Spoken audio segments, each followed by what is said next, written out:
Welcome, everybody. Thank you so much for joining us. If you are looking for keys to secure code, reducing risk for software teams, part 2, you are in the right place.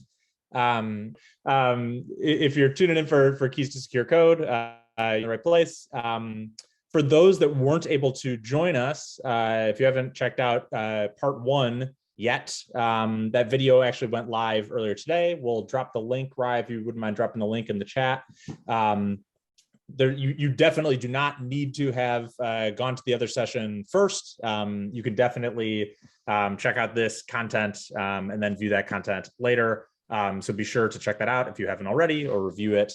Lots of incredible information was covered in that session. So today what we're going to be doing, and I'll be passing it off to Matt in just a second, we're going to be covering the OWASP top 10, numbers 6 through 10. So in part 1, we covered numbers 1 to 5. We'll also in a second drop a link to the full list so you can take a look at what that means in practice if you haven't seen the most recently updated list. But basically, yeah, these are the top 10 security vulnerabilities of last year, if I'm not mistaken. And this is, if you're on any software team, this content is super relevant to you, regardless of your role, as I understand. So quick introduction. So my name is Jacob Smith. If we haven't met before, very nice to meet you. I'm joined by my colleague, Ryan Robinson. Say hi to the people, hello, Ryan. hello. And we are representing a project called Collider, which is effectively a community hub for tech innovators, where we're bringing together software professionals and business leaders effectively to team up and explore scalable solutions, level up digital strategy, and everything else related to just like unlocking growth opportunities as it relates to scaling a technology business. So today we're joined by a very special guest, Mr. Matt Manalac. And Matt is a DevSecOps engineer and pen tester at Altimetrik. Altimetrik is our parent company, which is effectively a digital business enablement company. So helping companies scale and do the things that I just mentioned. That's what we're all about. And so Matt is going to be guiding us through, again, OWASP top 10, numbers 6 through 10. I want to reiterate before I hand it off to him that this is intended to be an interactive session. Obviously, we've got a small group at the moment, which is great. It's an intimate group, which means we really encourage everybody to chime in with insights. I'm sure there's plenty of smart people in the room who have something to say. So please feel free to chime in with insights. Usually easiest to do that in the chat, or ask questions if Matt's moving too fast or if something's confusing. Don't hesitate to do that. We're also going to be dropping a few other links to let you know how you can continue the conversation with us in our Slack channel and beyond. This is intended to be kicking off the conversation. So don't be a stranger. And as you may note, the session's being recorded, so we'll be sending this video out in the near future, and you can review that in addition to part 1 as well in the description below. And with that, I want to go ahead and hand off to Matt. Matt, if you could introduce yourself in a bit more detail, maybe, and then go ahead and just kick things off. Take it away. Awesome, will do. Thank you so much, Jacob and Rayanne, for inviting me on this session. So welcome, everyone. My name is Matt Manalac. I am a DevSecOps engineer and pentester here at Altimetrik. Just a little background about me. So I started getting into cybersecurity back in 2015. And in my past life, I was actually a product manager for a software company. So I did a lot of like bug testing, QA testing, among other things, and also helped with some coding. I'm also a self-taught programmer as well.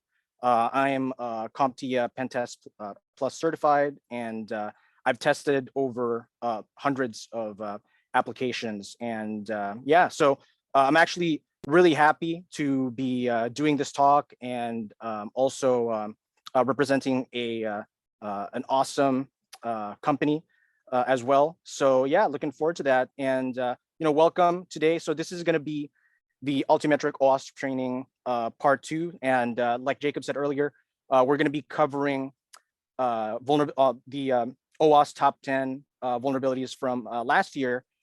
from number 6 to 10, which is vulnerable and outdated components, identification and authentication failures, software and data integrity failures, security logging and monitoring failures, and last but not least, server-side request forgery. So yeah, like Jacob was saying earlier as well, this is going to be very interactive. So if you have any questions, drop it in the chat. We'll try to do a break maybe towards the end, actually, so that way we can cover all the topics. Because just as a preface, actually, this training, I'm actually going to put a timer here because it's just going to be an hour. So this training, it's normally a 5-day training that I've actually compressed into 2 1-hour sessions. So if you weren't here last time, we covered the first 5, and I think that's also recorded, and Rayan's dropped it in the chat as well. It's quite informational. Aside from this training that we provide, we also do pen testing as a service, or PTest. And let me just drop a link right here. So if anyone's interested in that with your company in the future as well, you can get a hold of the head of information security, which is Aladdin Elston. So feel free to reach out to him. But anyways, without further ado, let's begin. And if I am going too fast, let me know. I've actually cut down on a bunch of the demos, and hopefully we can get through all of them. So I've actually made it in a way where the demos, I'll actually be covering them. I'll be covering like 2 vulnerabilities in one go. So hopefully you guys can see my screen. So let me share that. Okay, perfect. Awesome. All right. So the first vulnerability that we're gonna cover for today's session is number 6 on the OWASP Top 10 2021 list, which is vulnerable and outdated components. So what is that? So vulnerabilities in this category arise when web applications are developed using components that have not yet been patched or properly managed. So the exploitation of this weakness, it may result in data loss for server takeover, and the OWASP recommends users and app developers to monitor the following components. So we have here libraries, frameworks, and software modules. And I think the best way that I can illustrate this is actually to kind of do a demo. So let me see if I have some examples on here yet. So what it is that sometimes a lot. So I have experience building out applications with React, and developers, they'll build out an application that gets packages from different sources, but sometimes there might be some malicious code in that. And the best way for me to do that is just through the demo. And if you guys weren't here last time, we were using OWASP Juice Shop to show these vulnerabilities. So what I'm going to do is I'm actually going to go to a specific folder in the application. And let me see if I have that on here really quick. So if we go here, if you were here on the, this actually.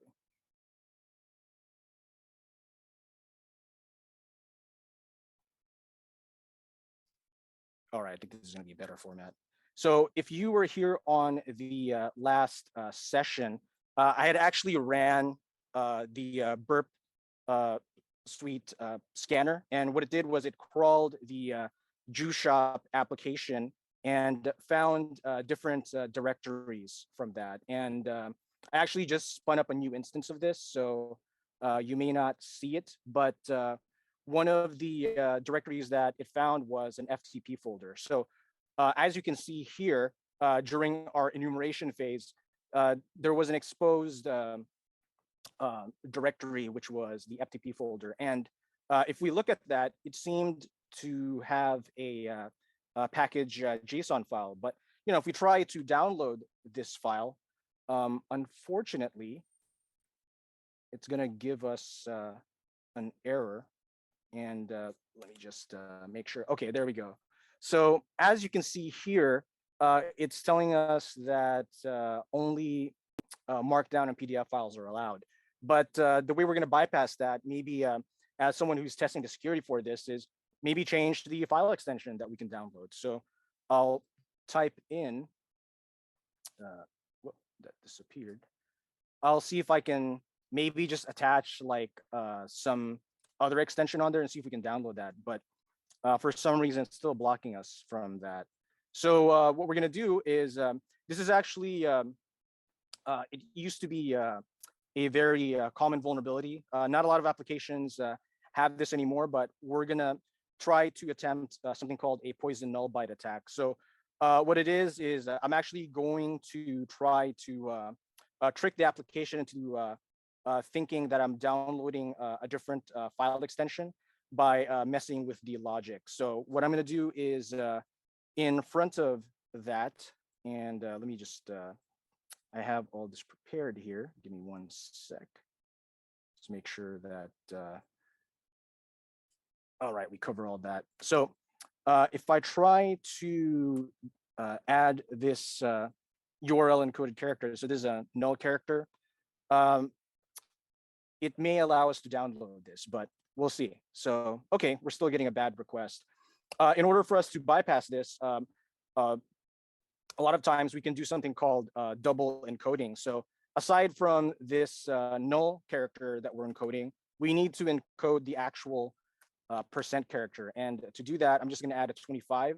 So basically, I'm URL encoding both the percent symbol and the null character. So I'm going to hit that, and lo and behold, we were able to download the file. And I already have that on here, so I'm just going to pull this up. So let me grab it from my other window here. And these are the contents of that. So I mean, in the, just on the surface level here, it may just seem kind of innocuous, but if we do analyze this, there is something that would stand out. So just for the sake of time, I'm just going to point out this specific package. So as you can see here, it seems to be using this specific dependency, so epilogue.js. But if we try to visit the actual page on the NPM site, we'll actually see this warning. So this is not the module you're looking for. So please use the module at this link.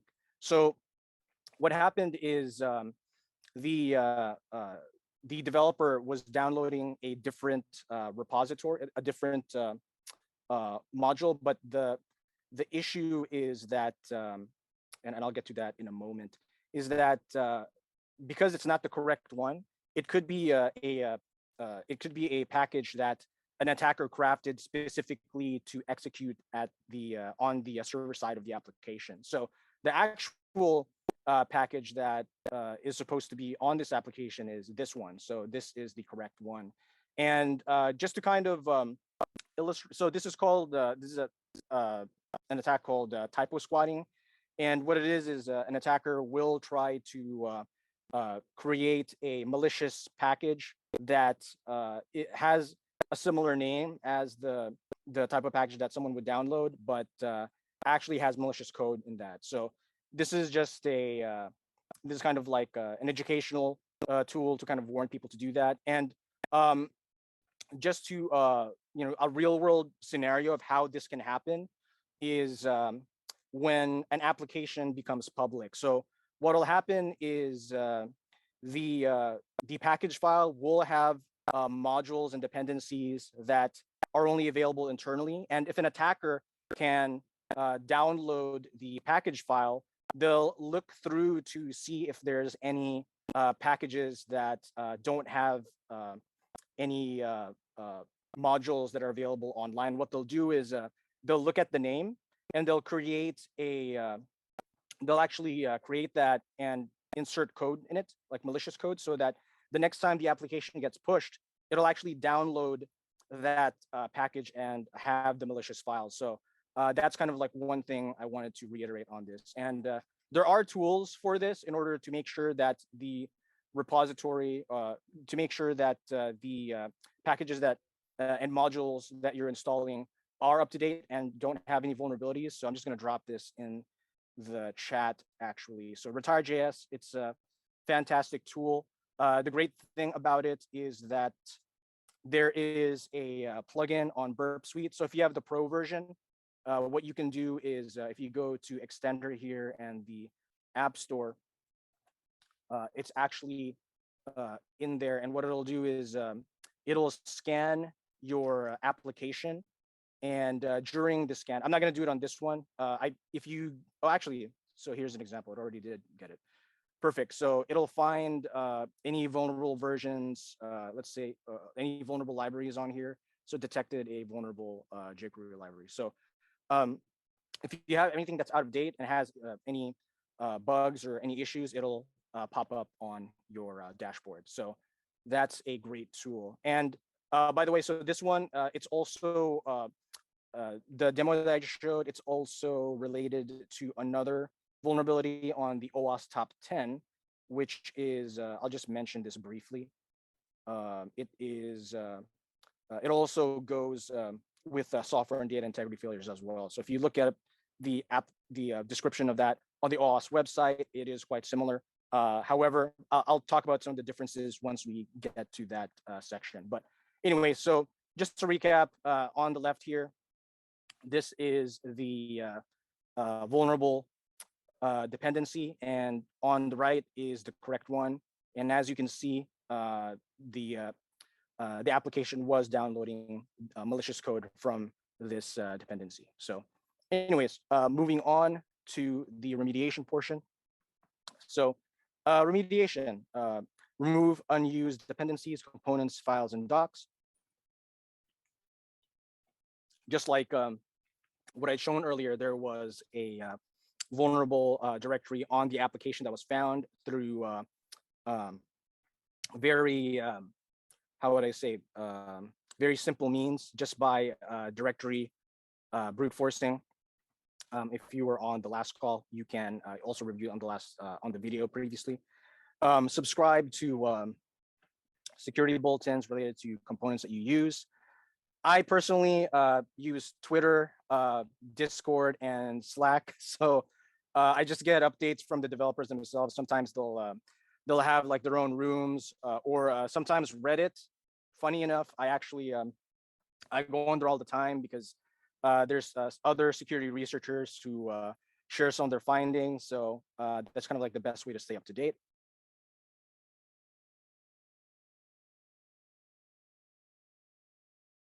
Also, implement a patch management program. Check the NetSec. Okay, I'll check that out later. I was gonna say it was what's it called? It's buffer. I forgot what it's called. Buffer overflow something. I'll drop it in the chat later, but that's a good one. I'll probably check that out. Matt, so going back, what is the subreddit that you were mentioning? I think that's Chris's question here. He said, "Is it NetSec?" Yeah, I saw that. Hold on, let me pull it up. It's actually. Sorry. I didn't realize that's what you were just answering. Yeah. Hold on one sec. I have like so many accounts on here. I have to like find it. I'll find it and I'll drop in the chat later, or I'll probably like post on the Slack channel. But there's one that I get messages from all the time, and the funny thing is, I'll follow like a specific security researcher, and he'll like tweet out or post something like a vulnerability that they found, and it helps me with my duties as well, because I'm trying to test to see if there's any gaps in the security and see if it works. But I'll drop in the chat later. Anyways, going back, so going back to remediation, look into common vulnerabilities and exposures. If you go on the OWASP top 10 website, there is like on each vulnerability, they'll actually have links to specific CVEs and CWEs at the very bottom. Also check online security forums, that's good. Review also software plugins and monitor for libraries and components that are unmaintained. So Retire.js is one good tool. And all right, so moving on. Now, number 7 is identification and authentication failures. So These are identification and authentication weaknesses that arise from functions related to a user's identity, session management, and user verification that are not protected or implemented correctly. Vulnerabilities in this class are separated into two key areas: credential management and session management. So the attackers, they exploit vulnerabilities in this category by targeting user credentials to compromise passwords, keys, session tokens, or other information. This allows them to bypass authentication controls and impersonate legitimate users. So on that note, there's different authentication types that we've listed on here. So there's session-based, token-based, multi-factor, OAuth, and API keys. Most of these I can speak from experience, but the ones that I find all the time are issues related with JWT tokens and API keys and even multi-factor. So just to bring a kind of talk about a real life example of this, like what had happened was, let's see here. There was an application where they hard-coded credentials into the source code.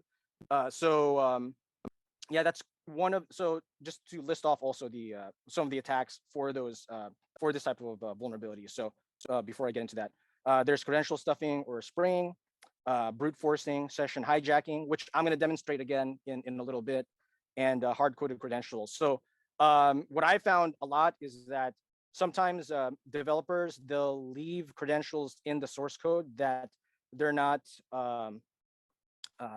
they're not aware of, or they forget. Or what'll happen sometimes is one person is working on a specific project or a function on the app, and they move on to something else or get promoted or go to another company, and they forget to mention that they when they were testing that they actually hard coded it. And what happens is, even though sometimes it's no longer in the source code, what we do is we actually scour the Git repositories, and this is beyond the scope of this training, but we actually use a tool called TruffleHog, and what that does is it allows us to automate looking for passwords, API keys, tokens, and one of the things that we found recently was, it was actually not just one, it was like a few things. It was there were several AWS keys that people forgot about. So one trick that I've been doing is I would go to the Git repository, and I would go to the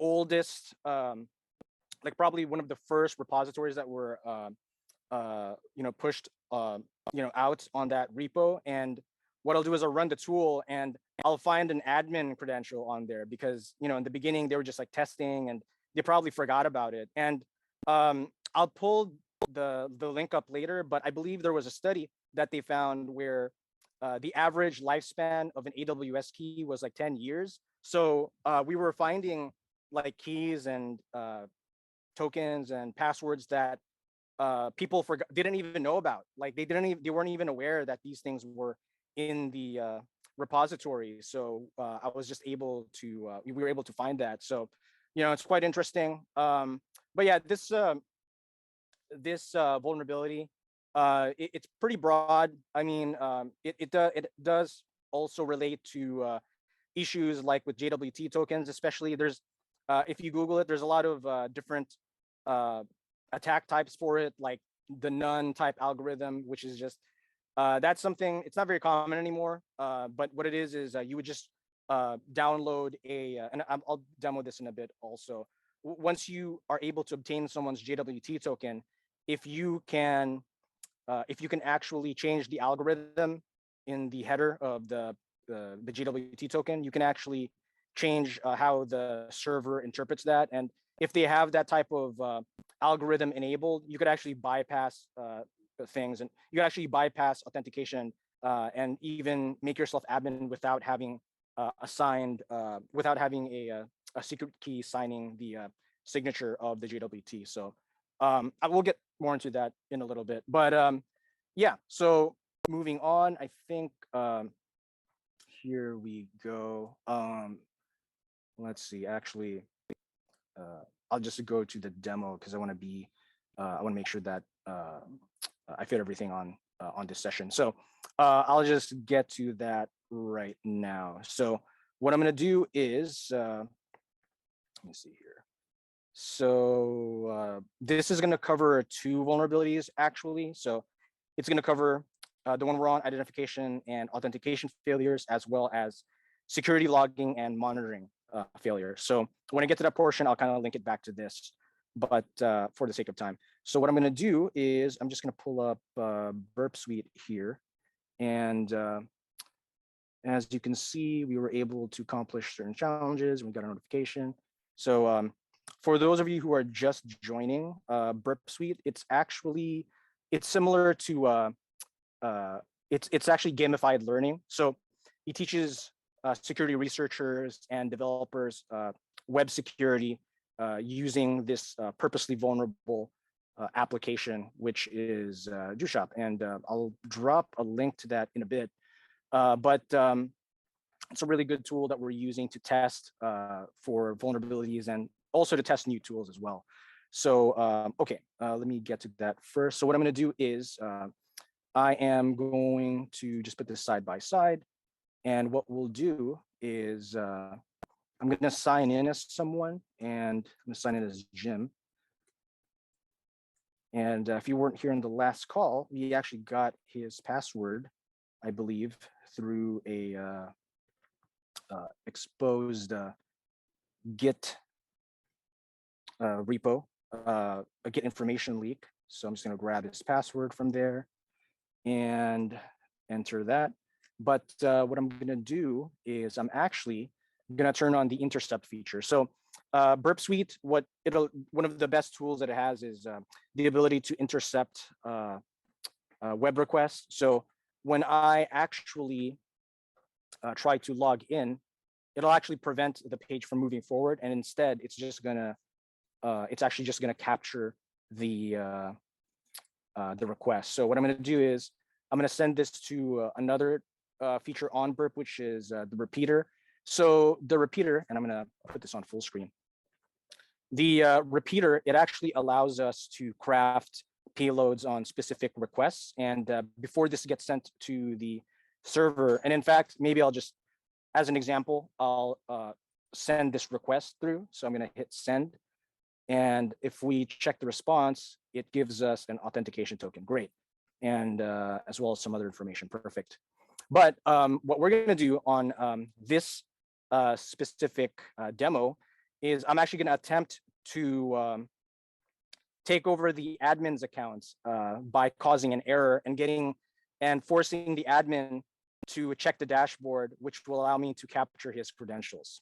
So the way we're going to do that is, if you were on the last call here earlier, I was able to get into the admin account and using a Git information leak. And what happened was there was a dashboard where you could actually see some of the user information. So what I'm going to do is I'm actually going to insert my payload into one of the parameters here. So this is sending JSON information. And what I'm going to do is, since it's running JavaScript, I'm going to do a cross-site scripting attack on this person's account. So let me grab this payload. And what we're going to do here is, if you were on the last call as well, I had actually ran the scanner and we had actually found a deprecated API, I forgot to mention this as well. Another thing is sometimes when you go through the source code, not only will you find hard-coded credentials, you'll also find internal APIs that aren't even meant to be used by a regular user, like an admin API. So what happened was from a real world test that we did, that my team and I did, and I see that Jasleen, shout out to my colleague Jasleen, we actually were able to use this API and dump out a lot of sensitive user information. So it was quite interesting. So with that, but anyways, the vulnerable API endpoint for this that we had found during the last session was this one. It was it was /API/users. And what we're going to do is we're going to send this cross-site scripting payload that is going to cause this to execute on the admin's dashboard and steal his JWT token. So once I've entered this, I'm going to hit send, but there's a caveat. It says, oh, there's like some type of issue. And I'm glad this happened because, you know, when I was first starting out, I was just like, why is my stuff not working? And it turns out that, you know, with these ones specifically, you have to make sure that the server can understand your request. And what's happening here is that I'm not putting escape. I'm not actually escaping these characters. So, you know, without that, you know, it just causes issues when this gets sent. But I'm going to try that again. And in fact, I want to make sure that I'm sending the correct one. So I'm not going to take chances. I'm just going to repost this here. And okay, so it was right. Perfect. So I'm going to hit send, and we'll get a response. So a success. Let's see here. Perfect. So now it's actually on the admin's account. So perfect. Okay. Now what we can do is I'm actually going to go to my virtual machine here that has my tools. And what I'm going to do is I am going to start a PHP server that has a specific script that's actually going to steal the session cookie. So I'm going to start this right now. Actually, before I run this, I'll just show the contents of that. And if you were at the last session, I also showed the contents of that file. So I'm just going to run it.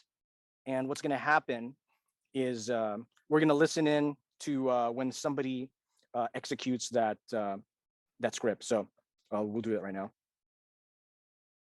Okay, and I'm going to do this by logging in as the administrator. So let's log in. And if I remember his password, which is quite creative, it was admin123.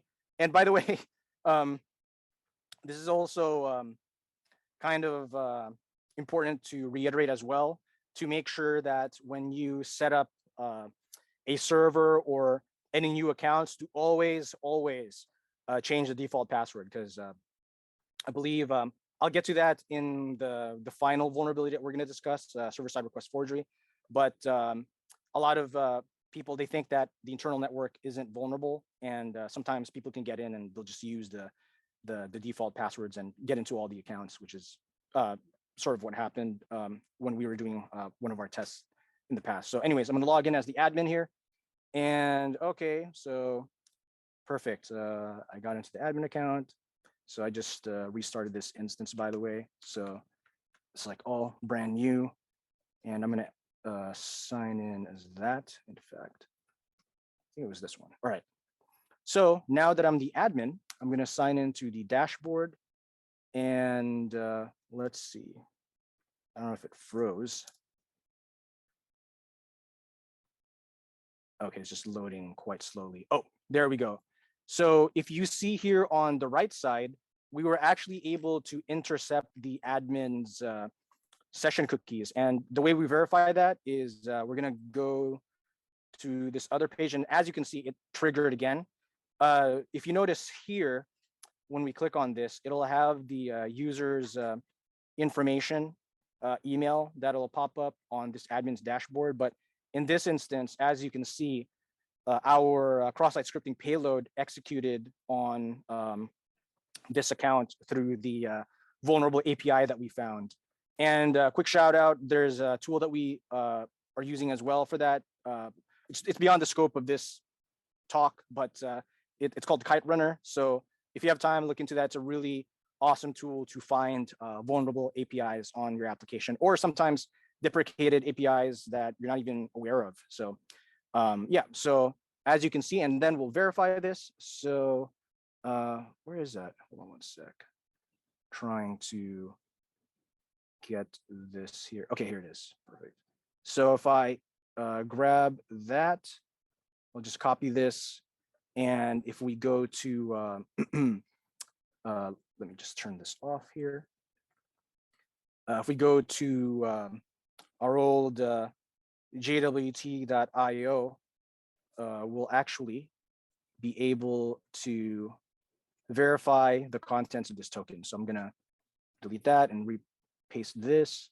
And as you can see, it is the admin account. And like I said earlier, sometimes JWT tokens, they contain a wealth of information. And in this instance, it seemed that the JWT token also had a password. And just to verify this, trust but verify, as we always like to say, I'm going to go to CrackStation and enter that. And I'm going to hit crack hashes. And as we can see, it decrypted it, and it indeed was admin123. So yeah, so I think that's good for this section. And going to the remediation portion. So for this vulnerability, do not deploy apps with default credentials. I'd mentioned earlier, particularly admin users. Implement secure session manager that generates a new random session ID on server side. Session ID should not be in the URL, should be securely stored and invalidated after logout, idle, and absolute timeouts. I forgot to put on here, that includes API tokens as well. So another thing is implement multi-factor authentication, although sometimes it can be bypassed. On this demo, on our 5-day one, so in case anyone's interested in that in the future, we actually cover a way to bypass multi-factor authentication.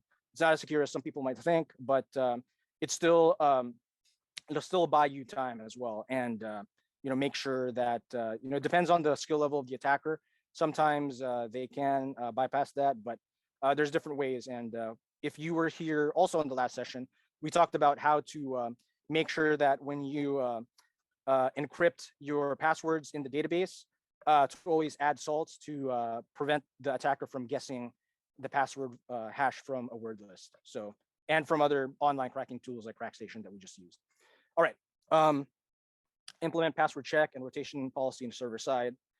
This is another one. I know we mentioned about default passwords, but I believe there are some people that might have a theme for the password. So what I've noticed is that from our tests, we would come across databases with the same users, and there's very little variance, little differentiation from each account as to the password. So sometimes it's like, what is it? It's like Optimus Prime 11, and then there's like exclamation mark, and then the next one's like Optimus Prime 11, and then a question mark. Like, you know who you are. So, just make sure that you have passwords, you're making passwords that are really hard to guess. And also another thing is sometimes we'd go into the GitHub repositories and find a password from a company, and we'd be able to guess what the password is based on the season. So it'll be like fall 2001. So, if it's like now, if it's like summer, it's like summer 2022. So, stuff like that. So just gotta make sure that you have a good password policy. And moving on, log all failures and alert administrators when credential stuffing, brute force, or other attacks are detected. I'll kind of briefly touch on that in a little bit. I think it's going to come up on another section, but if it's going to be on number 9, which is like logging failures. There's different way. There's actually distinct signatures that you can look for when someone's attacking your application. Like you'll see like an alphabetical list of directories that someone's trying to guess, or sometimes you'll see a signature that has the name of the machine if they haven't changed it. So you'll see that it's a particular flavor of operating system for penetration testers. So you'll see something like that sometimes. Also use a server-side secure built-in session manager that generates a new random session with high entropy after login. And on audit, don't store sensitive data. And this one, I have to talk on this briefly, but yeah, make sure that you don't, sometimes what happens is on the command line, people will type in their password. And then if somebody gets a hold of the bash history or the command line history of that person, they can actually see a wealth of information. And what happened in the past was just through normal directory enumeration, we were able to find a that specific file, which upon investigation allowed us to find the folder on the app that had the website private key. So that's not good.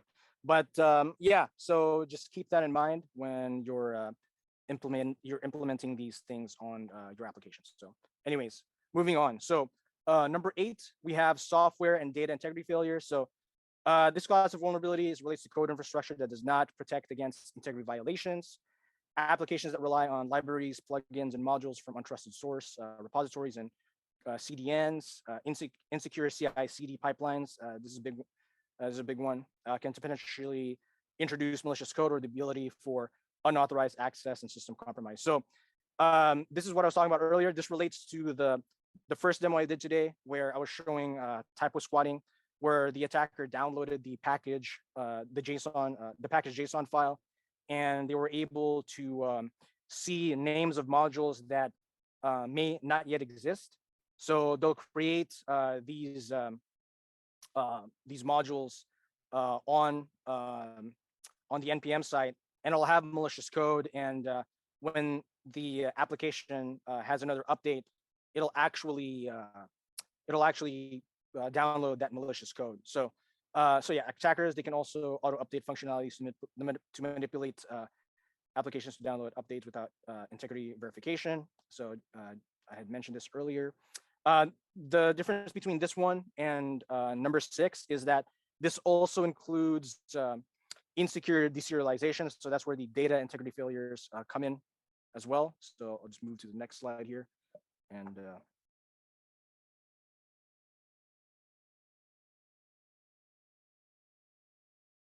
okay, so what is that? So serialization, for those of you coming in from a different background. So it's the process of translating the data structures or object state into sequential string bytes. Deserialization, so this is a process of restoring the byte stream data back to its original format. And I wanted to preface that so I could give it more context. So now, insecure deserialization, this occurs when an attacker changes the object in between serialization and deserialization. So basically, I don't know if I have time to do the demo on this one. I'll probably breeze through it. What it is you can actually, I'll just go to the next slide here. So this is an example. So this is a pickle code injection. So what's happening is the attacker, they would be able to find a way to inject code into the database. So actually, what I did earlier was similar to that, kind of the cross-site scripting attack that I just did. But I'll see if I can kind of elaborate on this in a little bit when I do the demo. But for this instance, what's happening is the attacker included malicious code in this payload here that would list the contents of the root directory or whatever directory that this executes in. And what's happening is once this reaches the database and it gets called upon, it then deserializes. Sorry, it's like a word salad right there. It'll deserialize and it'll execute the code. So to kind of illustrate that really quick demo time, I'm going to go back to the captured JWT token from the session hijacking demo earlier. So I'm going to copy this, and we know that it's the admin account. And what I'm going to do is I'm actually going to navigate to the API. There's an API blueprint on here. Let me just grab that. Hold on 1 sec. So if I navigate to this page, so on the Juice Shop app, there's actually a Swagger console on here. And what allow us to do is allow us to check for orders in the application. So what I'm going to do is, as you can see, if I try it out, it should not allow us to query any data. So I'm just going to execute this. And let's see. So This is an example. It would just give us an unauthorized. So what we're gonna do is, because we already got the admin JWT token, I'm going to go to authorize here, just paste it in, and I'm gonna hit authorize, and that'll allow us to make API requests as an admin. So I'm gonna execute this again, and it should come out with the order information. And let's see here. It did. So let's see, had response headers. Perfect. Okay. So now that we've verified that this this API works with that JWT token, what I'm going to do is I'm actually going to do a denial of service attack with one line of code. So I do not advise anyone to do this. Don't shut down your server. For the purpose of this demo, JuiceShop has some built-in functions to prevent a permanent denial of service attack. And I'm just gonna actually, what I'm gonna do is I'm gonna paste the payload on here. It'll just knock it down for 2 seconds. Hopefully it doesn't knock out my application as well. So as you can see, I'm going to get it to, you know what? I'm just gonna shut it down actually. So I'm just gonna, I think this is gonna be a better illustration of that. So it's, so there's gonna be an infinite loop on here. And once this executes, it will knock out the server. So like I said earlier, there's security settings in place to prevent that. So it'll just be off for like 2 seconds, and we'll probably get some kind of notification that it got knocked down. So give me 1 sec. I'm gonna execute that. And okay, so if you notice, it kind of stalled for 2 seconds, and there we go. So we got a notification that we were able to complete a specific challenge. And if you see here, solve the challenge, blocked RC DOS performing remote code execution that would keep less hardened application busy forever. So perfect. So that is a good example of insecurity serialization. Remediation steps. Number 1, use digital signatures or similar mechanisms to verify the software or data is from the expected source and has not been altered, like I had shown earlier in the one for number 6, for vulnerability number 6.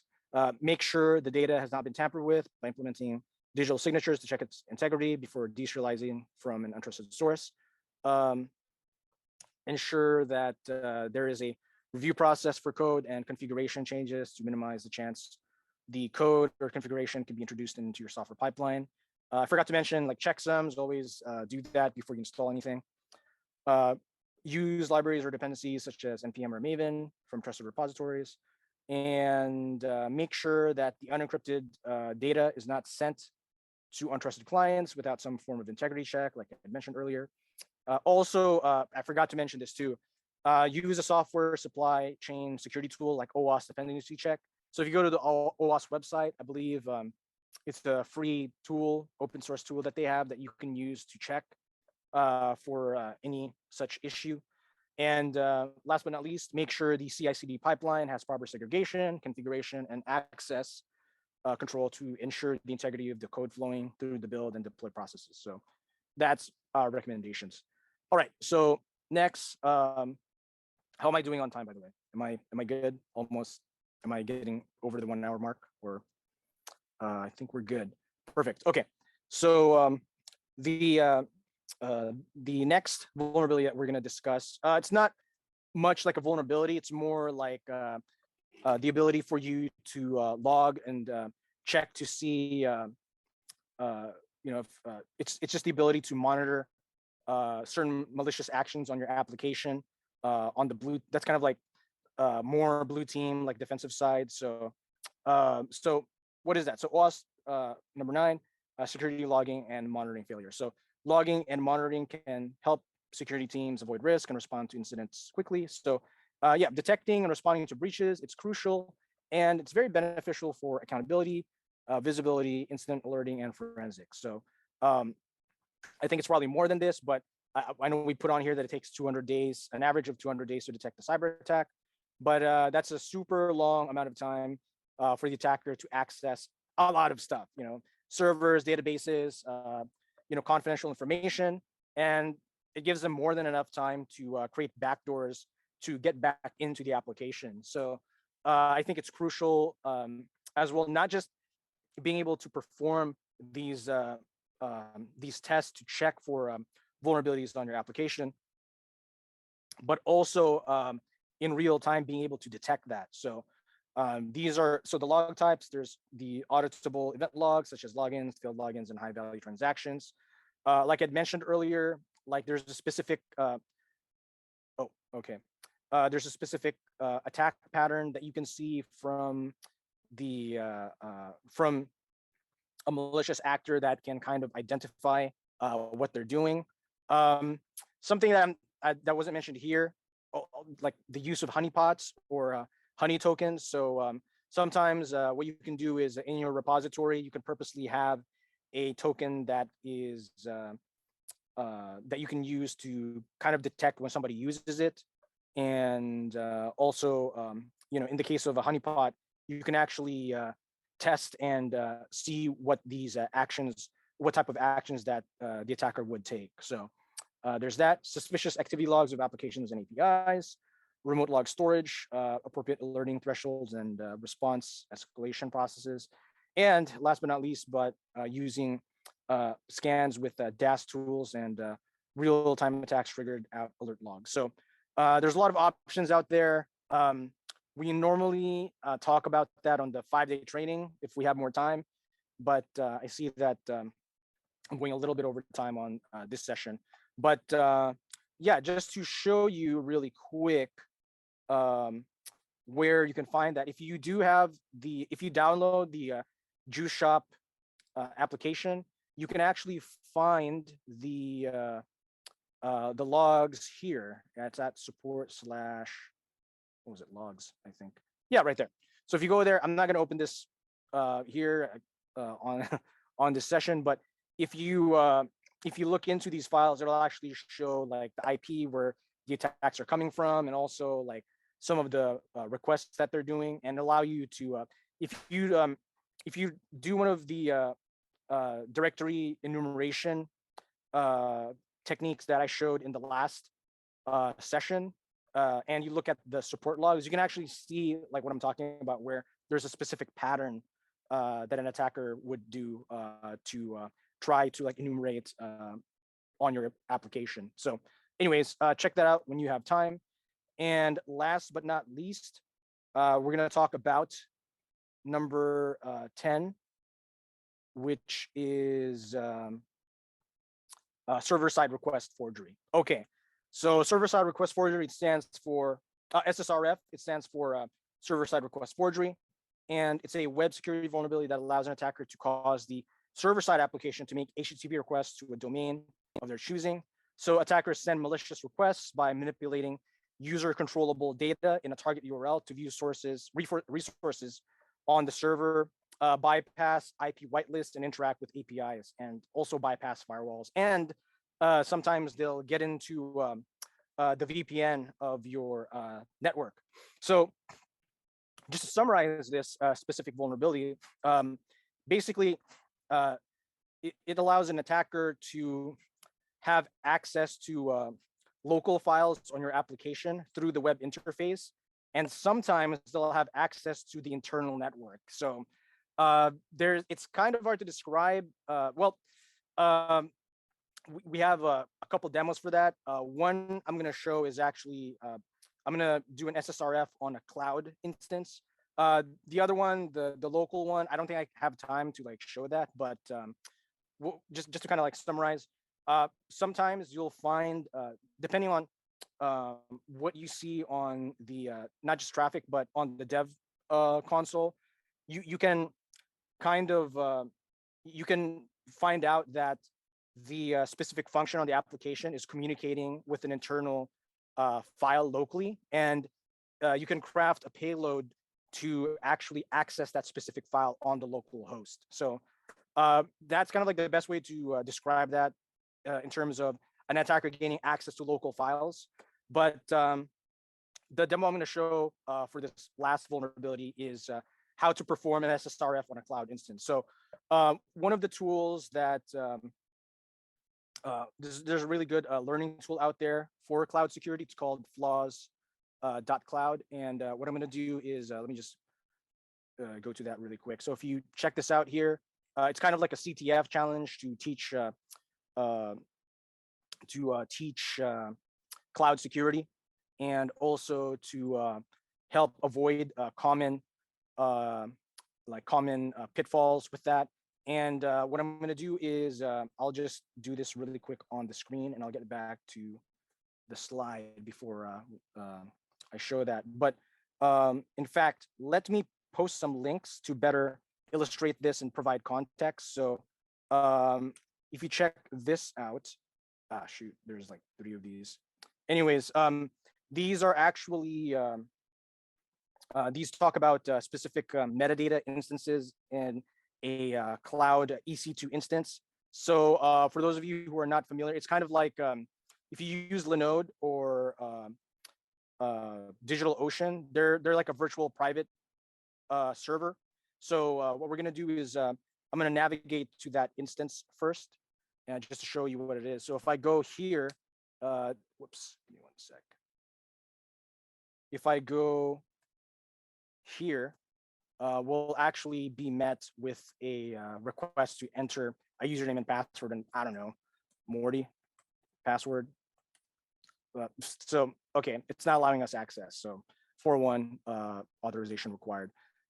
So what's happening is that, it's kind of not allowing us to get in without any credentials, but there's a way to bypass that. And the way to do that is to be able to access the local storage of the cloud instance. So what we're going to do is, if you check out the links that I provided in the chat, there's a well-known endpoint and IP address, which is this here. So if we go to proxy and 169.254.169.254, this is actually the metadata instance of the cloud server. So I'm going to enter that, and if we see here, all of a sudden, even though we didn't provide the username and credentials, it listed out several directories that were on this specific folder. So by process of enumeration here, we'll see that we can actually do some form of path traversal on the app. So, okay, user data, that's interesting. Let's check that out. Okay, 404 not found. Okay, now let's try metadata, see what's in there. Oh, wow, interesting. So let's see. Well, it seems that we're in the local, we're actually on the server itself here. So if we check the MAC, we're getting the MAC address of the device. So, okay, interesting. But what we want to do is we want to get some form of credential. So that's interesting. There's an IAM folder here. So I'm going to go there. And if I keep going further, there's an account on here. And if I check that out, boom. So now we have an actual access key and a secret access key as well. And I mean, on the surface, it might seem innocuous, and you might think, oh, these are just like some user that has only read access or something like that. Well, there's actually ways to not just bypass that, but to perform privilege escalation attacks, and that is well beyond the scope of this session.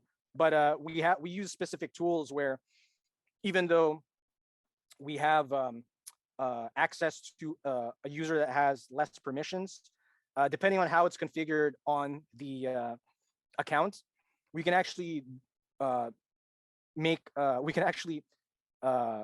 do things where we can not just enumerate for other files and folders in the system, but we can find other people's secret keys. We can actually grant ourselves admin privileges on the account as well, and other types of attacks as well. So, I mean, that's why it's important that whenever you when you're developing the application, it's you want to make these checks to make sure that there's no information that's exposed, even if it's like credentials that are old. Like the attacker, they can actually figure out like there might be a theme on how someone makes their passwords, and they can just guess that based on the theme. So it's really important. But anyways, going back, let's just get to the remediation portion. So number one, sanitize and validate all client supplied input data.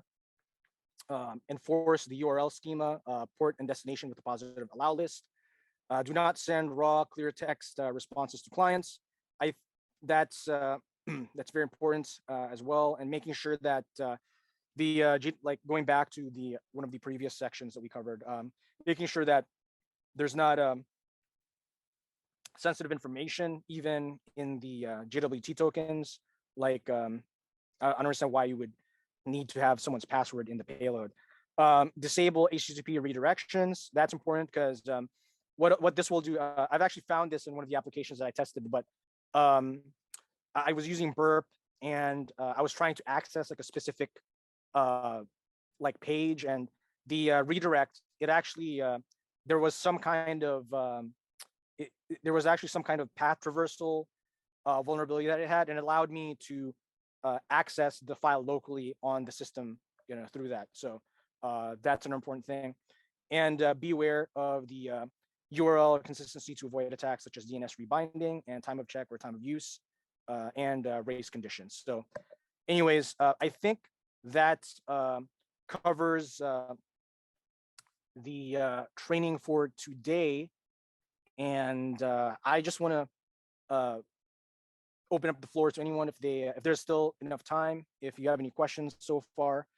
If not, feel free to send us a message. So let me just drop our contact information here before I forget actually.